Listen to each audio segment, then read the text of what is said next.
Welcome to Social Psychology. I'm your professor, Ryan Keith. At the beginning of the semester, I made you a promise. I told you that this class was all about how everybody was horrible. But how can that be true when this week we're talking about prosocial behavior and altruism, people helping each other? I mean, isn't that good? But as a number of the sources that I've given you to engage with this semester talk about, this is precisely why altruism is so confusing. Underlying principles of behaviorism, of evolution, of ethology, the study of animals in their natural habitats, seem to underscore this idea that at least out in the cold, heartless wilderness, we only survive when we're selfish. After all, if, let's imagine, you and a fellow cave person are surviving out in the wild, and they're selfish and you're selfless, you're going to be taken as a rube. You're going to give them everything you have because you're a good person. They're going to take it all. They'll survive, and you won't. Now, a lot of people will take this in business management and motivational courses as proof that ultimately what you need to do is be selfish, look out for yourself, be a shark, not a fish. You need to be a lion and not a sheep. But whenever we look from this evolutionary perspective at common features shared by all members of a species, we walk away with a conclusion. If all members of a species share a common trait, it must serve some purpose. If we're all altruistic, then there must be a way that it helps us. There must be a way that altruism is in fact selfish and helps us survive. In this video, I want to talk to you about some of the comparisons that have been made to other animals and why some of these comparisons are, well, problematic. Well, it looks like my phone's getting a little hot, so we're going to move to a shadier locale here. One of the things that we run into when we look at other animals, we try to understand ourselves better by looking at the behavior of other animals. And we look at animals that might be similar to us, like bonobos or chimpanzees. We might look at animals that we view as our close companions, like dogs or cats, or even animals that are pretty different from us, maybe different like meerkats, or different like as different as we can get, honeybees, and say, do we see these same features there? Because if we do, then maybe this is really proof that prosocial behavior and altruism are not just common features in humans, but in every species, lending support for it as some sort of naturally selected trait, right?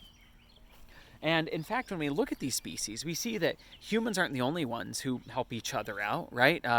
As the TED Talk I assigned you, talked about, that one person might stop and risk their lives to help another, but also that we might give of ourselves adopting children who don't belong to us, who are not going to carry our genes forward, that we are going to share the wealth that we have with other people to help them do well, and that in fact we might go so far as to help out members of another species, your dog, right?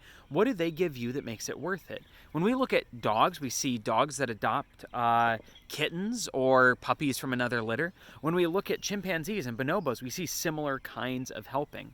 When we look at animals like meerkats, we see that one meerkat, usually the head top dog mother, stays at home to take care of everyone's babies while the other meerkats go out and get food for themselves. That even of those who go out and forage, one meerkat will stay behind on top of the highest hill, looking out over the savannah. When I say meerkat, you want to think like Timon from the Lion King, right?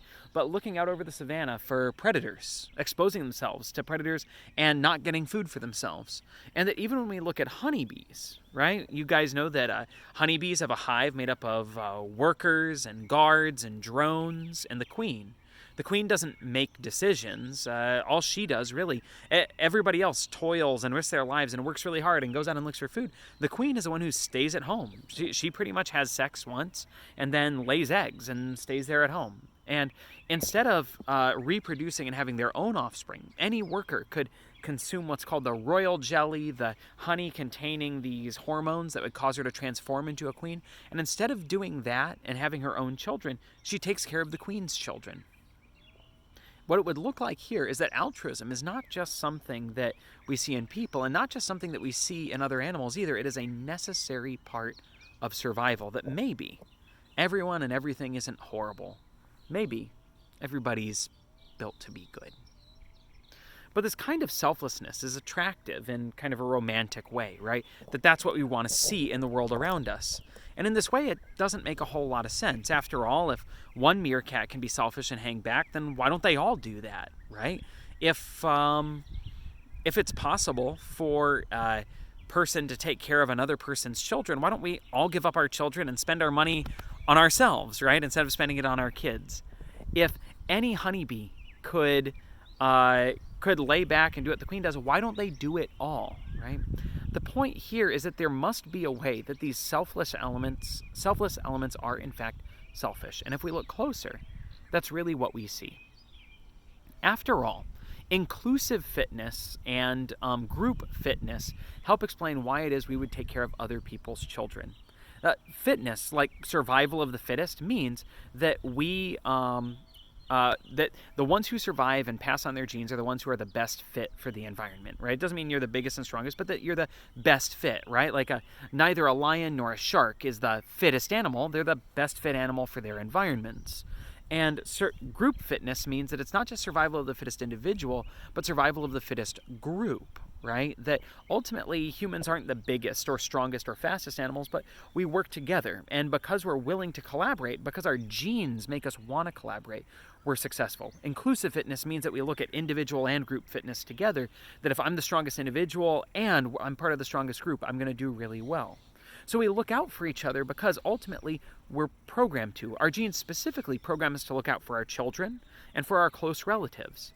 But your genes don't program you to do genetic analyses on every person around you, and it's complicated to say, well, you know what, you should help people out, but only after you've had a chance to test their genes and see if they're related to you. So what your biology says is, if there's a person around you and they need some help, chances are there's someone you know and related to, so you should do something to help them out.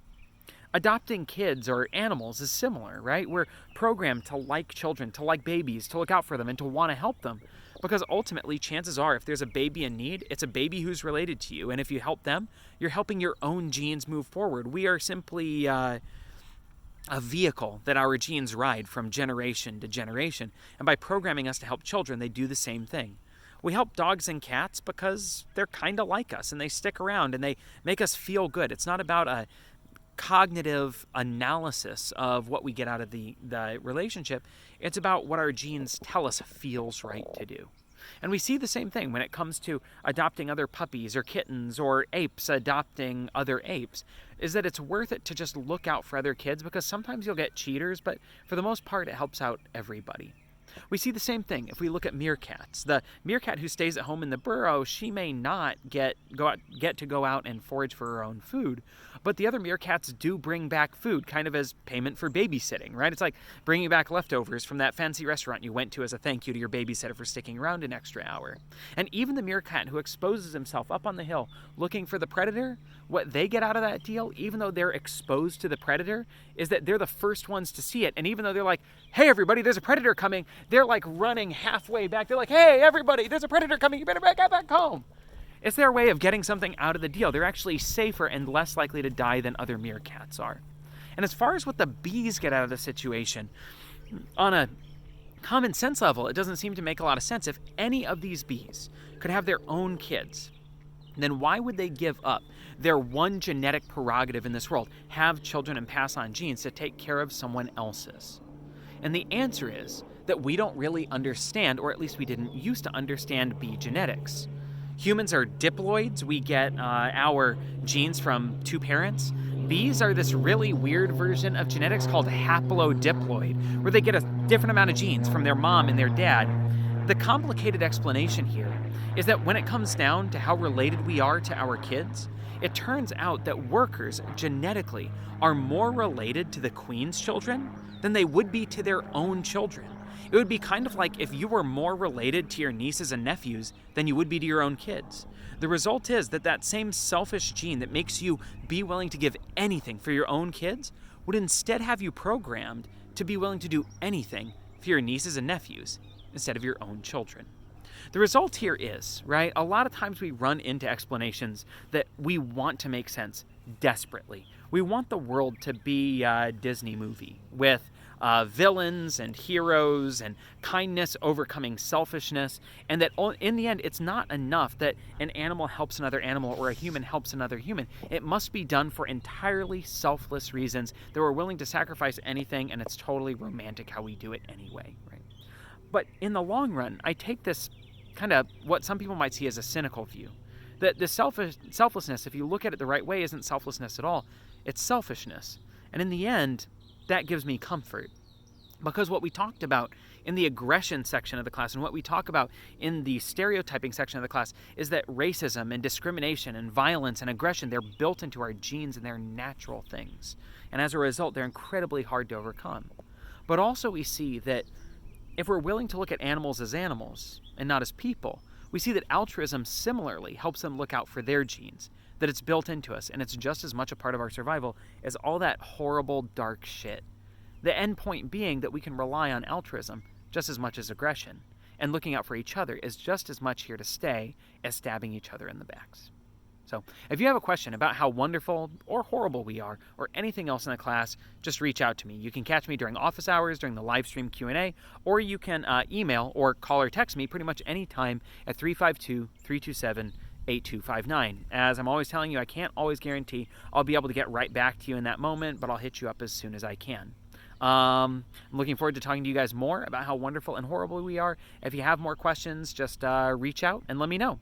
I'm Ryan Keith, and this is still in the middle of a global pandemic, social psychology.